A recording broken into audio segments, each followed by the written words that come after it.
This is Lorena with Synergy Behavior Solutions, and it is not hot out today, so hopefully my phone doesn't overheat and figuratively explode. And also I had like a little bit of a migraine, so maybe a little bit lower energy today, although I feel like generally for me that means I'm like slightly more normal energy when I do these lives. And I'm an animal trainer with Synergy Behavior Solutions, but I still wanted to be here today to talk to you about harnesses. Hey Kathleen.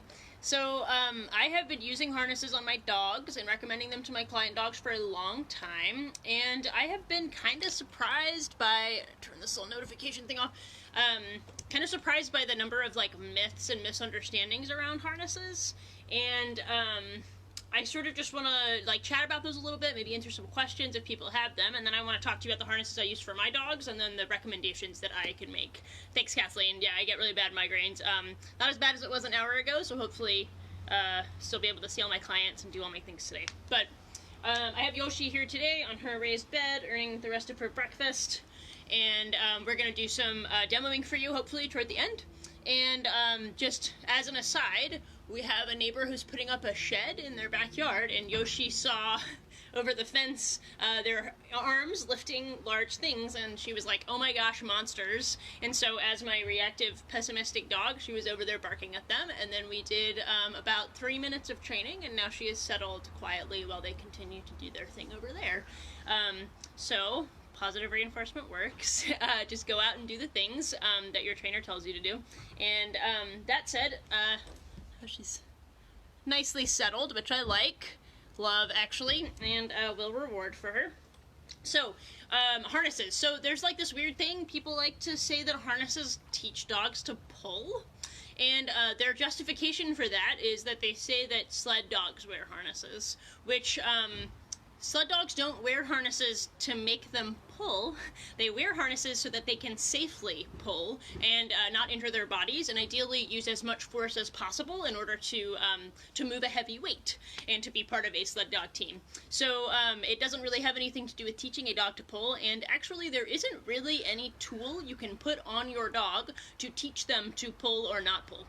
Dogs are going to pull on leash naturally for a variety of reasons, and hey Kristen, thanks for joining, for a variety of reasons, and the most obvious one is that sometimes people call it like an opposition reflex, but essentially most mammals, when presented with a force pushing against them or pulling against them, will oppose it reflexively, which means that if you push lightly on your dog's side, they will push back to maintain their balance. If you pull them toward you, they will pull away. And so that's super normal. If you ever worked with horses and you've done any like just like gently pushing on your horse, they will definitely push back. So super normal. Hi Sylvia. Yes, Kristen, you're right. It's an excellent idea for a topic. Hi Sarah. So no, harnesses do not teach your dog to pull, ever. That's not a thing, and there aren't really any tools you can buy to just magically make your dog stop pulling. It's not also a thing. So feel free to Google why that's the case. You can Google opposition reflex if you're interested. Super interesting stuff can come up there. So that said, that does not mean that all harnesses are created equal. I recommend harnesses almost exclusively. Sometimes we'll have conversations about head halters. That's a different topic though, for certain clients and in certain situations, but pretty much everybody that I work with is encouraged to have a harness on their dog, regardless of breed, regardless of age, regardless of what behavior they're working on. And so one of the reasons for that is that there are lots of very delicate structures in your dog's neck. Very delicate. Not just things related to like swallowing and breathing, but also different nerve channels that are thought to be, and there are studies happening, thought to be potentially related to the way that like nerve signals are sent to the brain. So there are some anecdotal studies and some sort of like not yet peer-reviewed but definitely interesting information about how pulling on the neck can potentially cause aggressive behavior. We don't really know. All I know is that it's super uncomfortable for the dog and can definitely cause lasting damage to your dog's neck area to be walking them on a collar. So don't walk your dog on a collar. Yoshi's lovely collar that was handmade by some Etsy person is just for her tags. and occasionally I will have her drag a line from it in the backyard, but not if I think she's going to have going to snap to the end of that line for any reason. So harnesses are the safest thing that your dog can wear to protect their body. It also is the best way for you to have control of your dog, and I know that sounds counterintuitive, and that's probably because the average person who has used a harness and has felt like it makes it easier for their dog to pull is that they will often use a harness that has a back clip only attachment. And if you clip a harness, if you clip your leash to the back clip of your harness, yes, your dog will technically be able to put more force and energy and more of their body into their pull, but it's not going to make them pull more. It's just going to make it a little bit stronger when they do pull. So that said, invest in loose leash walking through positive reinforcement. It's really not that hard to train. Different topic though. I will say that the harnesses that I like to pick are ones that are safe for the dog's body and have a good design for that specific dog. I am not a big fan of harnesses that go straight across the chest. There was kind of like probably about like 10 years ago, there was kind of like a big push for these like front clip harnesses. There's like two particular big popular brands that just go straight across the chest, and when you clip to the front and your dog would pull, they would kind of like get pulled to the side, and then most dogs would figure out how to walk in them, and then you're walking your dog and the harness is like pulled like this and they're just walking and pulling anyway. I'm not a huge fan of those harnesses because they can very easily restrict our dog's shoulder movement and mess with their gait, and that can have long-term effects on our dog's joints, spine, ability to walk and run normally, etc. And some of them even have like a martingale here or in the back, and that martingale will tighten up when they pull, and then they get it tightens up like this like chest plate area and the shoulder. I am not an expert in dog physiology, but I have seen lots of really interesting videos of different harnesses on a dog that's on a treadmill and showing how it shortens or allows more movement in their shoulders. So not a big fan of across the chest harnesses, but I do really like front clips. So I'm going to give you an example of Yoshi's walking harness.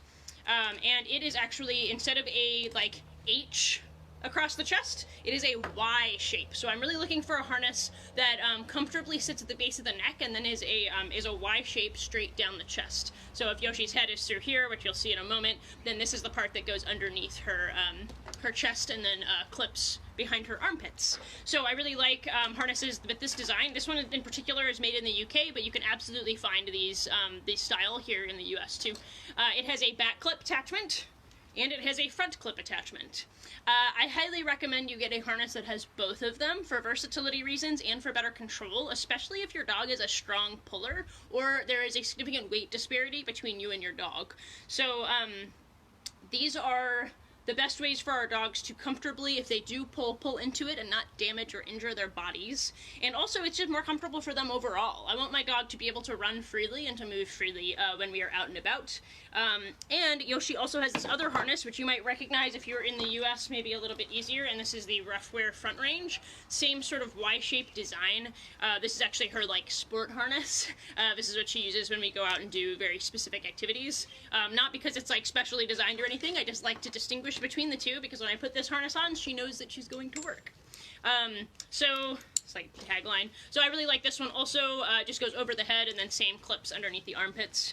That said, a few brands that I tend to recommend most commonly to my clients are the Blue 9 Balance harness I really like, and then of course the Perfect Fit harness. And if your dog has a weird body shape, and you know who you are because you've probably struggled to find harnesses that fit your dog, examples might be bully type breeds. You'll see when I put this pink harness on Yoshi that it actually doesn't fit exactly the way I would like it to, and we will be getting a Perfect Fit harness for her fairly soon. It has 3 separate pieces that all measure perfectly for the dog. So that said, I think that if you have a dog that's tough to fit, examples of those would be the bully breeds, whether they're like brachycephalic or just like terrier type breeds. Also the like long boys, so like greyhounds, whippets, these dogs with particularly thin and lithe bodies can be difficult to fit. And then dogs that are like super wiry, like Vizslas, are notoriously hard to fit. Nice. As well. And so the Perfect Fit harness can be really helpful for them, and the Balance harness is a great alternative as well for those that like really struggle. I have someone I know whose Vizslas just the Perfect Fit harness doesn't fit them, which is seems like a counterintuitive, but it is definitely a thing. So so play around with what works best for you. Make sure that you look at the measurements and actually measure your dog's body and find what works well. Regardless of which harness you pick, make sure that it is not restricting the armpits. Like, it's not like all up in the armpits, but you'll see when I put Yoshi's on, it's a little too close maybe to her armpits, and that's why I'm not a huge fan of it. But what's nice is that it's padded and really soft, so I'm less worried about it rubbing or causing friction. And then make sure that it's not too tight around your dog's neck as well. So that's why I really like the balance harness and the perfect fit harness, because they actually adjust all those sections, so you're able to get a really nice snug fit. And ideally, when your dog is moving, the harness isn't like shifting around on them. So something to think about there too. So that said, I want to go into a little bit of, I only have 5 minutes, so I do want to talk a little bit about leashes just really quick. I've said this before, I really, really, really encourage you to get a leash that has a clip on either side, especially if you have a strong puller or a particularly powerful dog. Clipping the front and back clip of that harness, clipping the front and back clip of that harness is absolutely effective for getting some really nice control and good. And working with your dog and their pulling and attention. If you have a reactive dog, super, super helpful to have that kind of control. I find that most of my clients have more control that way than with any other tool that they use. So, that said, the other thing I want to talk about is this dog in particular taught me a lot about how to have a calm walk. And one of the things that that I noticed when she was younger, and she's like a pretty reactive dog, pretty worried about stuff, like for example the scary monster putting up the shed on the other side of the fence. These little things come up throughout the day for her, whereas my other dog like couldn't care less when he sees something like that. He's not worried about it, but she does worry about stuff. And so when she was younger and was really struggling with a lot of behaviors, well, going for a walk was really unpleasant. So I would go and pick up the harness to take her for a walk, and she would go and get on the couch and shake and cower and not want to go for a walk. But I, as a responsible dog owner, knew that I needed to walk my dog, so I would force the harness on her, and we would get outside, and we would go for a walk, and we'd both be miserable and horrible, and then we'd go home, and that would be it, and we'd do that every day.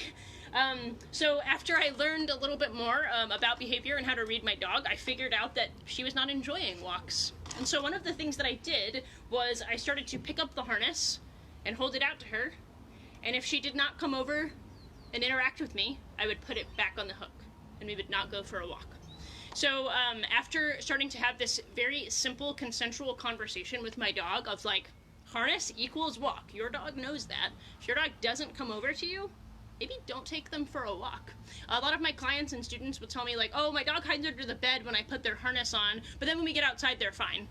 I would argue that that's maybe not the case. Your dog is now just over-aroused and pretty stressed out on the walk, and sometimes that can look like happiness and excitement. Usually also means a dog that's pulling a lot and is pretty reactive. So not a dog you want to take on a walk. So that's the simplest way to begin a consent conversation with our dog. The other thing that I would highly suggest you do is teach your dog to put the harness on themselves. So I have 3 minutes, and I'm going to show you a really quick process of shaping a harness. Yoshi obviously has played this game before. If your dog is terrified of the harness, you're going to have to start much, much easier. You can go ahead and like comment, and I can give you some tips. But I'm just going to show you a way that we are going to shape the behavior of her putting her head through the harness. And I do it really simply with a little bit of luring, a little bit of shaping. I just teach the dog that the harness is an awesome thing to interact with at their own pace. So I'm just going to do a few reps of that. Here is a handful of treats. Break. Move her bed. She gets back on it because she's a good girl. Alright, ready? So I'm just going to hold the harness like this. Yes. And whenever she walks toward it, I'm going to mark, yes, the moment she is interacting with it. Yes. And you can see that she's nosing it with her nose pretty, yes, pretty intentionally, because she has played this game before. And I like to toss the treat away so that the dog has to come back, yes, and interact with the harness. Yes. Okay, so after you get a few reps and your dog is happily like, oh, touching my nose to this harness makes food happen, then you can try a little bit of how does it feel to start putting the harness over their head. And one of my favorite things to do is hold my hand completely still and have the dog do it themselves. So my left hand doesn't move. I just bring the food through, and the dog eats, and she can pull her head right back out. The part that most dogs struggle with is like the ears being pushed around. That's kind of like a tactile issue that they don't appreciate, so it's great if they have control over it. So I can just like go her through. It's also a great way to teach muzzles and head halters. And then she just happily sits there. She can take some treats. If she wants to move her hand, she can. If she wants to move her head, she can. Maybe I'll let it hang a little bit. Can she can she do a behavior? Can she do a hand touch? Can she... Yeah. Jenna Harris. Oh, okay, hey Jenna. Excellent. So then I would just play this game where I would like for you to put your head through the harness a few times a day and start to build some nice, good feelings about the harness, that good things happen, and it doesn't necessarily always mean a walk. So the cool thing that's happened now over the last few years of Yoshi and I working on her harness struggles and her walk struggles is that now she asks me to go for a walk. And so she's able to do things like go over and nudge the harness that's hanging on the hook and look at me, and then we can go for a walk together. And often I can go and pick up the harness and hold it out to her, and if she chooses to interact with it, you know, go for a walk?